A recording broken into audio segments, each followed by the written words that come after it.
जानकी गौरी नारायणी नमोस्तुते।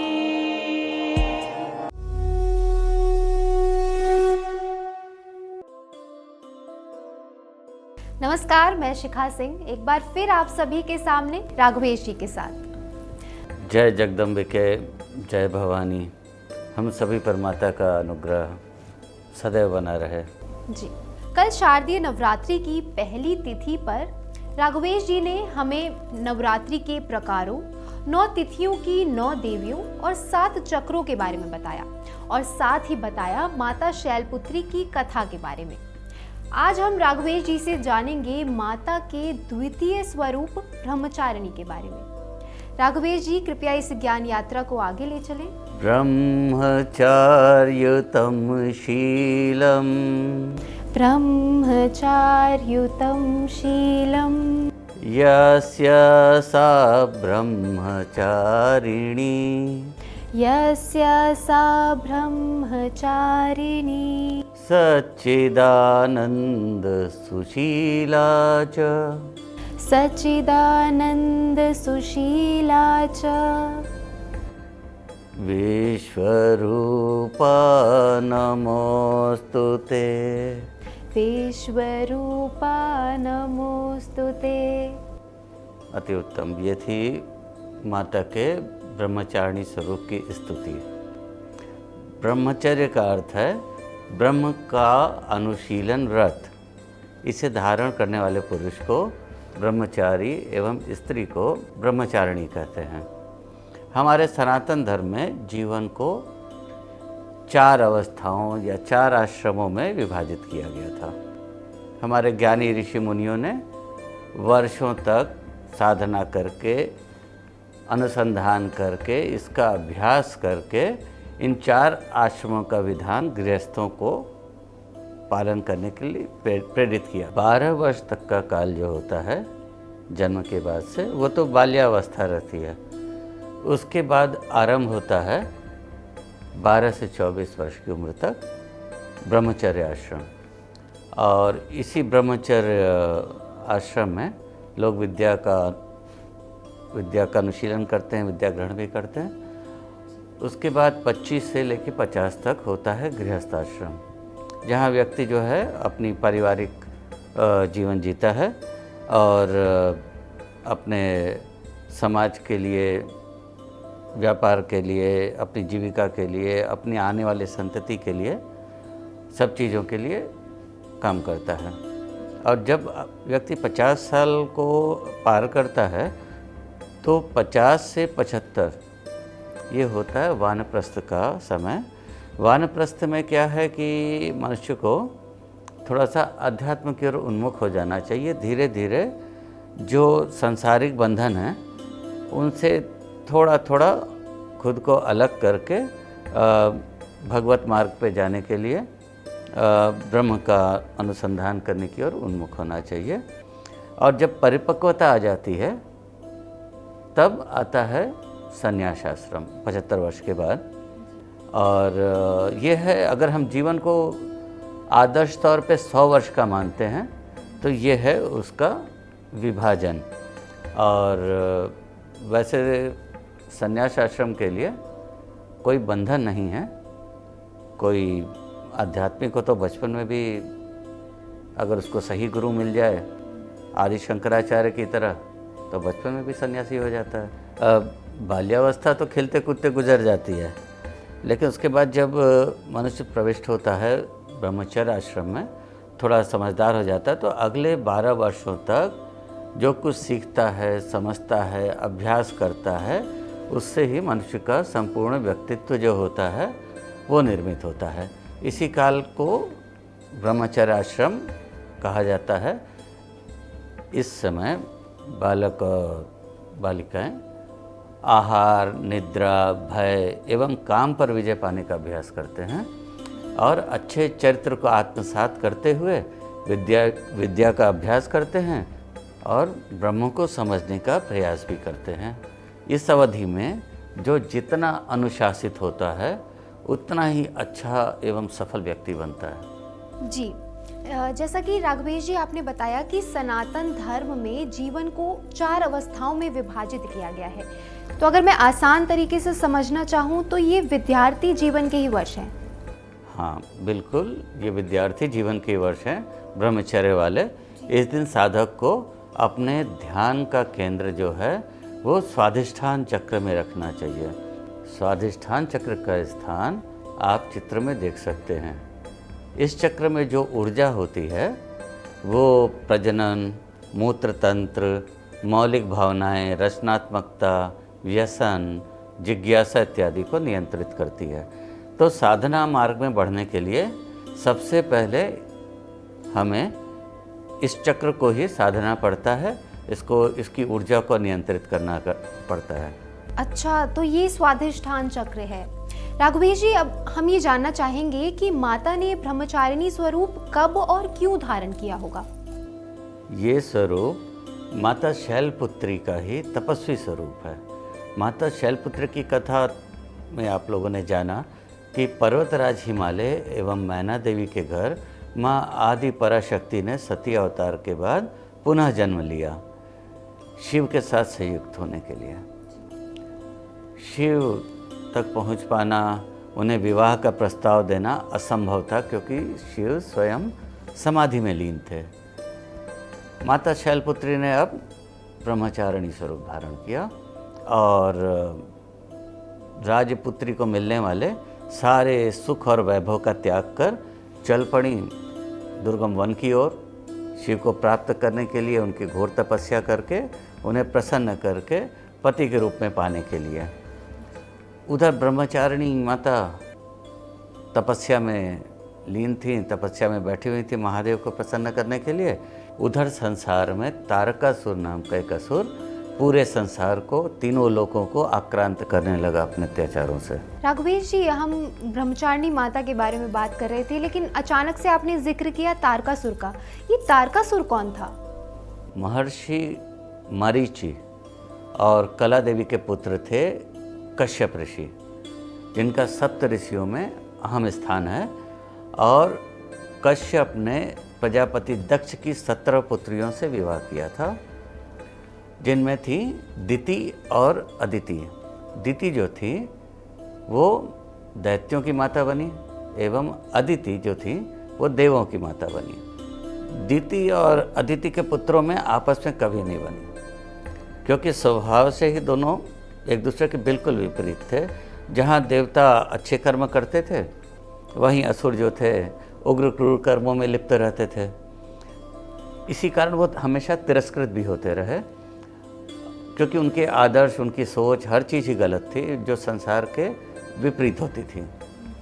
अब पुत्रों की ये स्थिति देखकर दिति से नहीं सहा जाता था। उन्हें अदिति के वैभवशाली पुत्रों एवं उनकी समृद्धि से बहुत ही ज़्यादा जलन थी। तो उनको नीचा दिखाने के लिए दिति ने क्या किया, अपने पुत्र वज्रांग को अदिति के पुत्र इंद्र के खिलाफ भड़काना चालू किया। उसके अंदर कूट कूट के नफरत भर दी। वज्रांग जो था वो काफ़ी शक्तिशाली दैत्य था। उसने छल बल का प्रयोग कर इंद्र की राजधानी अलकापुरी को बलपूर्वक हासिल कर लिया। युद्ध में इंद्र परास्त हुए थे, उनका समस्त वैभव उसने छीन लिया था। अब इंद्र की माता अदिति जो थी वो पुत्र की दुर्दशा देखकर दुखी हो उठी। तो कश्यप ऋषि से भी नहीं रहा गया। उन्होंने वज्रांग को से बात की, उसको समझाया और वज्रांग को समझ में भी आया। वज्रांग ने इंद्र की राजधानी उनको लौटा दी और थोड़ा सा अच्छे कामों में लिप्त हो गया। लेकिन दिति से ये बर्दाश्त नहीं हो रहा था। दिति ने अब वज्रांग की पत्नी वज्रांगी के हृदय में प्रतिशोध लेने के लिए भावनाएं भरनी आरंभ कर दी। अब वज्रांगी ने क्या किया, उसका पुत्र था तारकासुर। बहुत ही छोटी अवस्था से ही बालक के मन में देवताओं के प्रति ईर्ष्या घृणा भरनी चालू कर दी। अब वो बच्चा बड़ा हुआ और विकट दैत्य के रूप में विकसित हुआ और उसने घोर तप करके ब्रह्मा जी को प्रसन्न किया अब ब्रह्मा जी को प्रसन्न करके जब वो प्रकट हुए तो तारकासुर ने उनसे वर मांगा। तारकासुर ने वर मांगा कि सिवाय शिवपुत्र के और कोई उसका वध कर ही न सके। ब्रह्मा से वर प्राप्त कर तारकासुर ने अपने पिता की ही भांति असुरों की बड़ी सी सेना जुटाई और देवों पर आक्रमण कर दिया। देवों ने उसका प्रतिरोध तो किया लेकिन उसके आगे टिक नहीं सके और तारकासुर ने उनका राजपाट वैभव सब कुछ छीन लिया। देवता जो थे भागकर उन्होंने वनों में गिरी कंदराओं में शरण ली। उनको एक बात तो मालूम थी कि उनकी समस्या का, उनके दुखों का निराकरण तभी होगा जब शिवपुत्र जन्म ले और उनका सेनापति बने, क्योंकि उन्हें तारकासुर को मिले वर के बारे में मालूम था। लेकिन शिव महाराज तो महादेव अनिश्चितकालीन समाधि में थे। अब ये कैसे संभव हो पाता कि उनको समाधि से जगाया जाए और उनको विवाह के लिए प्रेरित किया जाए। मन, बुद्धि, अहंकार, चित्त सबसे परे महादेव, वो स्वयं समाधि में लीन हो तो उनको समाधि से जगाना बहुत ही दुष्कर कार्य था। फिर भी आपस में मंत्रणा कर इंद्र ने कामदेव को ये जिम्मेदारी दी, ये दायित्व दिया कि आप जाकर महादेव के मन में काम भावना उत्पन्न करो ताकि वो विवाह के लिए उन्मुख हो और उनकी संतान पैदा हो, हमारा नेतृत्व करे, हमें तारकासुर के आतंक से मुक्त कराए।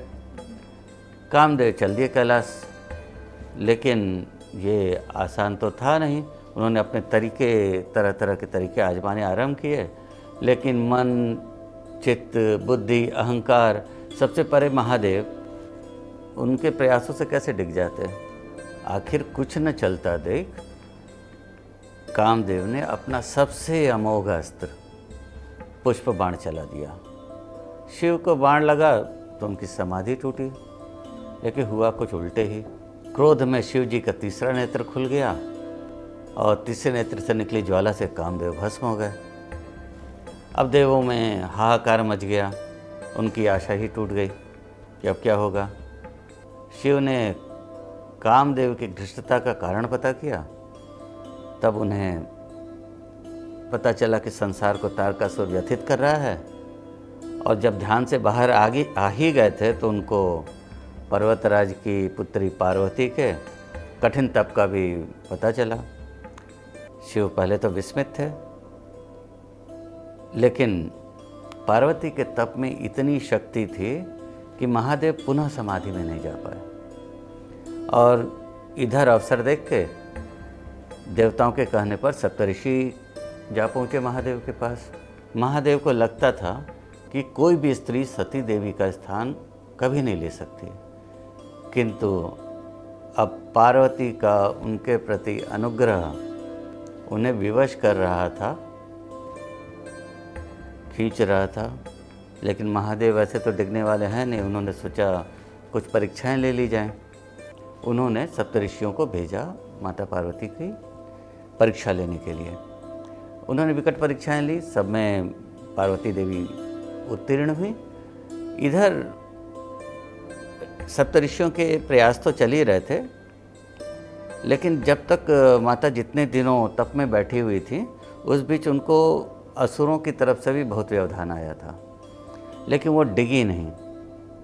डिगी नहीं और अपने तप पर महादेव को पाने के लिए बिल्कुल टिकी रहीं, चरित्र की दृढ़ता के साथ, क्योंकि उनके पास ब्रह्मचर्य की शक्ति थी। ब्रह्मचर्य का अभ्यास हमें संकल्प शक्ति देता है और संकल्प शक्ति धारण करने के बाद ही तप करना संभव हो पाता है। माता जगदम्बा का ब्रह्मचारिणी स्वरूप हमें इसी बात की शिक्षा देता है। अच्छा राघवेश जी, आपने ब्रह्मचारिणी माता की कथा के बारे में तो बता दिया, उनके स्वरूप के बारे में भी कुछ बता दीजिए। माता श्वेत वस्त्र धारण करती हैं, गले में रुद्राक्ष की माला, दाहिने हाथ में जप की माला एवं बाएं हाथ में कमंडल धारण करती हैं, क्योंकि ये माता का तपस्विनी स्वरूप है। ब्रह्मचारिणी स्वरूप की पूजा विद्यार्थियों एवं युवा वर्ग को अवश्य करनी चाहिए अपने लक्ष्य की प्राप्ति के लिए। मनवांछित वर अर्थात पति पाने के लिए कुंवारी कन्याएं भी माता की इस मंत्र से अगर स्तुति करें तो माता बहुत प्रसन्न होती हैं। हे गौरी शंकरार्धांगे, हे गौरी शंकरार्धांगे, यथा त्वं शंकर प्रिया, यथा त्वं शंकर प्रिया, तथा मां कुरु कल्याणी, तथा मां कुरु कल्याणी, कांत कांतं सुदुर्लभां, कांत कांतं सुदुर्लभां। इसका अर्थ है, हे गौरी, जिस प्रकार आप भगवान शंकर के प्रिया हैं, उनकी अर्धांगिनी हैं, उसी प्रकार हे माता कल्याणी मुझको दुर्लभ वर प्रदान करें। शिव और पार्वती के विवाह के बाद कार्तिक का जन्म हुआ, जो महापराक्रमी निकले एवं बड़े होकर उन्होंने देवताओं की सेना का नेतृत्व किया और तारकासुर का वध करके संसार को भयमुक्त किया। सही कहा आपने। युवा वर्ग के लिए माता का यही स्वरूप सबसे अनुकरणीय है। बहुत बहुत धन्यवाद राघवेश जी, माता के ब्रह्मचारिणी स्वरूप की व्याख्या करने के लिए।